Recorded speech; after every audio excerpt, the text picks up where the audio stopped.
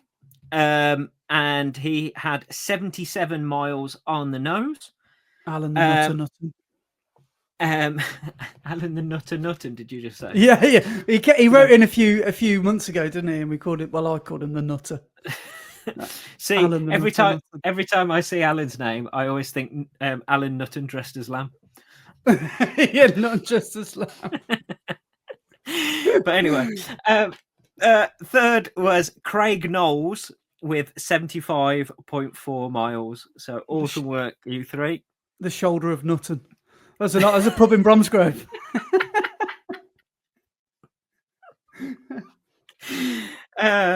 Brilliant. And then our top three in the climbing. In first place, he's back, Rory Hancock. Legend. 6,611 foot of climbing. And then in second was Josh Hurtado with 6,181 foot. And in third place was John Braz with 4,541 foot.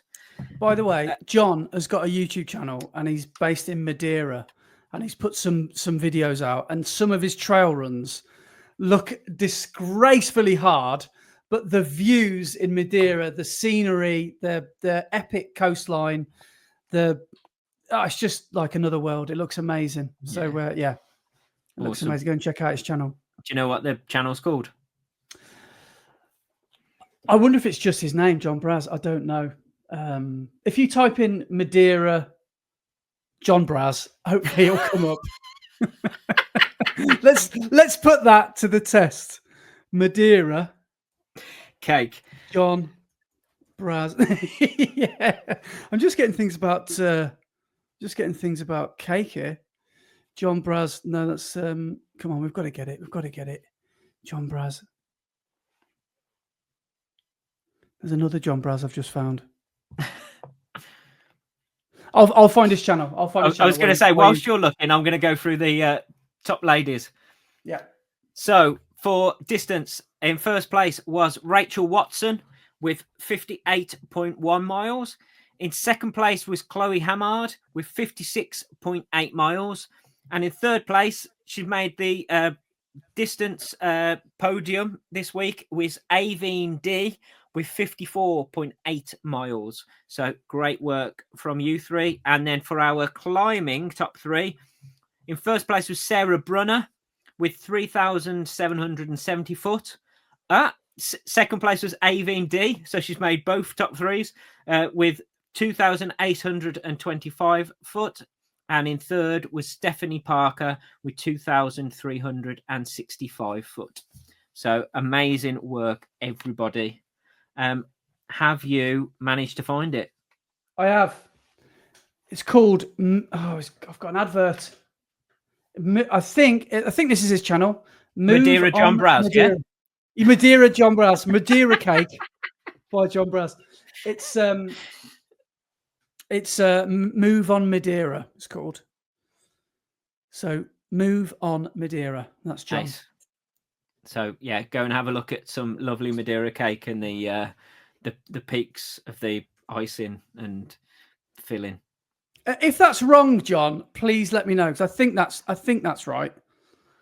I'm really questioning whether that's right or not. Hopefully that's right. Sorry, John. Yeah. And on that amazing piece of journalism, I think we shall leave it there for this week. And say thank you so much to everybody for watching or listening. And we shall see you next week. Cheers, guys. See you, everybody. Bye.